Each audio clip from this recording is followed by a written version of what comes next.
Hello, I'm Jeff Siegel. Welcome to SantaAnita.com as we present our Saturday video seminar, Good 10 Race Program at the Great Race Place today. A couple of very important stakes races. We've got, of course, the Stroob Stakes featuring Twirling Candy, the Las Virgenes with Turbulent Descent, and several other outstanding races to dive into. The first part of the card, though, not terribly attractive as far as I'm concerned with regards to wagering opportunities. First race, claiming event, and number 5, Streets of Heaven, is coming off a layoff. He's dropping to the bottom on speed figures. He completely dominates this field. You have to wonder about the condition question, though. He hasn't been out now for a while. He is training well, so I suppose if he has one more good one left in him, he'll beat this field. But he is 8-5 on the morning line. Not a really attractive situation for Streets of Heaven. Of course, the inside speed horse with P-Val is number 1 shot. He's always dangerous on the front end, and if you'd like to try to beat the favorite, maybe you could take 4-1 on 1 shot. Hopefully he will run one of his better races and maybe steal away. But I'm not that keen on this race. I just don't have a trust factor with either horse, so I'm going to pass the first race. And I will be passing a number of races today, trying to concentrate on only those races that I really have a good feel for. Second race is not one of those races that I have a good feel for. It's a maiden claiming event. The bottom horse, number 8 on your program, is Titian. He's coming out of a couple of straight maiden races, dropping in for the maiden 40. You know how strong this angle can be. Big class drop, outside draw.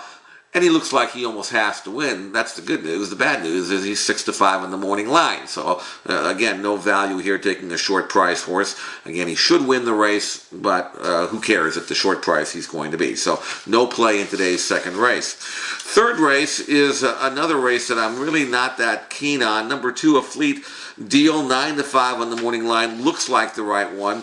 Number 4, High Standards, has back numbers that could win. If you need the action, I think those are the two that you would use if you're playing a rolling exotic, such as a pick 3 or a rolling daily double. As I mentioned, the Fleet Deal is coming off a series of good races, but hasn't been out now for 6 weeks or so, and dropping off a win, that's not usually a good sign, although Jack Carava does run them where they can win. 9-5 with Rosario. Number 2, A Fleet Deal, seems fairly logical. Number 4, High Standards, another horse that's coming off a layoff, may or may not be cranked up for Marty Jones. Kind of a question mark there as well. So those are the 2 best horses, but neither one of them looks terribly healthy on the form. So this is another race I'm going to probably sit out and pass. Fourth race is the Las Virgenes. It's a good race to watch. I'm not sure you're going to make any money here. The obvious logical favorite, 4-5 on the morning line, is number 6, Turbulent Descent. And she's done nothing wrong in 3 starts. 2 of her wins, the first 2 of her career, were accomplished with ridiculous ease. She had to work a little harder in her last start, the Starlet. She won that race cleverly and with something left to show that she can handle 2 turns. Since then, she has trained extremely well for Mike Pipey, and with plenty of pace in the race, nothing but pace in the race, Turbulent Descent should be able to sit back and then blow them away. But again, 4-5 on the morning line.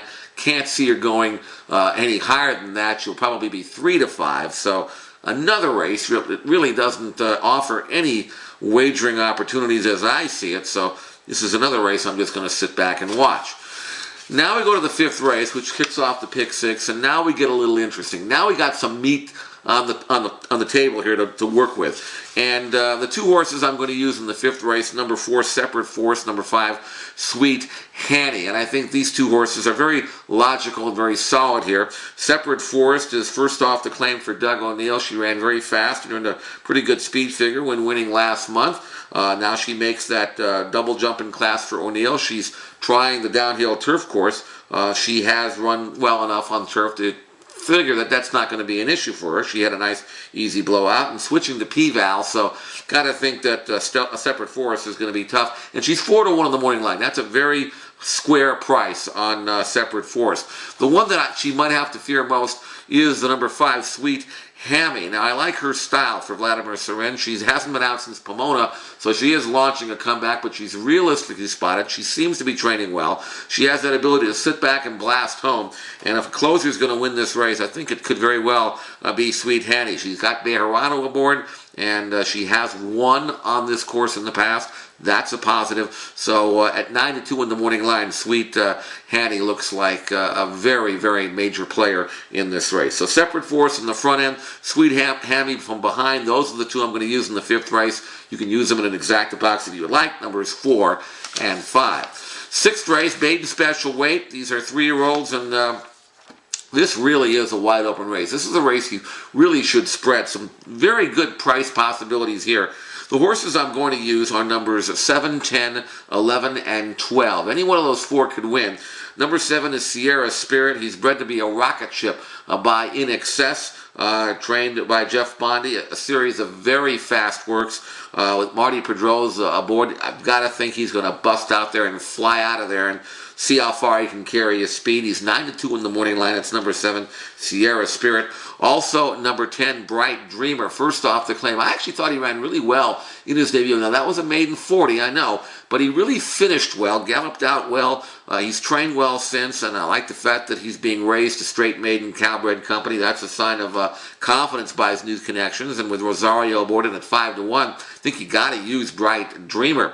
Number 11 is Cat Talk. 20-1 in the morning line. This is a first-time starter from Patty Gallagher's barn. Now, Patty doesn't win first time out very often, but Garrett Gomez has been out to work this colt in the morning. He really does look like a colt with some ability, according to the private clockers. He's probably not going to be a speed horse. He's probably going to come flying late, and that's a dangerous kind of horse to have in a race where there's lots of speed. Some of it might be a little on the cheap side, and it wouldn't shock me to see a 20-1 horse like Cat Talk come rolling from behind, and even if not win it, then get a piece of the purse. So use number 11, Cat Talk. And number 12, Kingpin Rhino, had a run on grass over at Hollywood back in November, showed some ability there. He's trained well since, first start for Josh Litt, and Espinoza riding him back. He's 6-1 in the morning line. He's another colt by In Excess. He's had the one start, no reason to think that he can't improve. I'd throw him in as well. So the 4 horses we're using, 7, 10, 11, and 12. Sierra Spirit, Bright Dreamer, Cat Talk, and Kingpin Rhino. Exacta, trifecta, superfecta box, whichever you'd like to play. But definitely use all 4 in any rolling exotics you might be playing, because they're all good middle price horses and any one of them can win, and maybe even Cat Talk at 20-1 can blow out the tote board. That's the 6th race. 7th race, Down the Hill, claiming event, and another difficult race here. This one for older fillies and mares. I'm going to use 2 horses here. They are numbers 7 and 9 on your program. Number 7 is Waltzing Swan, 9 is Samba School. Like the pattern for both of these mares. Waltzing Swan had a run here on January 7th. It was a nice even effort against Tougher. She's dropping 2 levels in class for Jed Josephson. Had a bad trip that day, but she's back at her proper level, and if she fires with Gomez riding her back, she could be very tough. Hopefully she'll get clear sailing and the ability to find her rhythm and get room to run. If she does that, then Waltzing Swan is right there. 7-2, very square price for her. And number 9, Samba School, like her chances in this spot. Another one who I think is well spotted. She's actually moving up in class from Mitchell. That's a positive sign. And I think that she is going to be in striking range throughout. She's one of these route to sprint plays, but I think she has a good kick at this distance. And Samba School, although losing Gomez, who is opting obviously for Waltzing Swan, picking up Marty Garcia, that's okay for Mitchell. So Samba School, definitely one of these horses who should be running on strong debate as well. So 7 and 9, Waltzing Swan and Samba School, class dropper, class raiser. They meet at 32,000. Either one could win. Use them both in an exacta box. Use them both in your rolling exotics. 8th race is the Thunder Road Handicap. Humberto Escania, the ex-Bobby Frankel assistant, who's still looking for his first win. He's got 2 major shots here, number 2, Fluke, and number 4, Prowdinsky.